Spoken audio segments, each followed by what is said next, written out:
So walking up, I can obviously hear the pumps making some noises. First thing I'm gonna check, make sure all valves are open. Speed controls. And I'm gonna go on and check my high pressure filter. Make sure that we don't have any high DP, pump's not struggling. We're not creating a huge differential. After high pressure filters, other filter is gonna be your low pressure lean filter.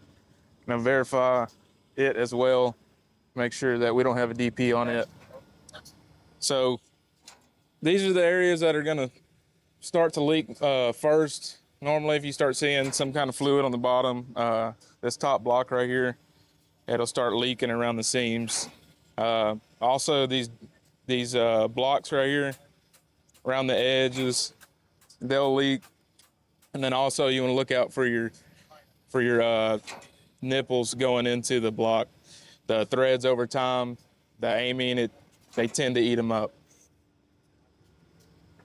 Okay. So on our TEG systems, on all the Crofts, we add differential gauges on them. Anytime you have an issue with pump struggling, pump hitting real hard, first thing to do is come over and check your differential gauge. So when I come over here, what I'm looking for, ideally, I would like it between 0 to 5.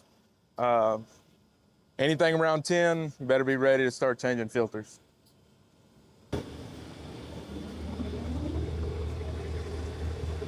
My name.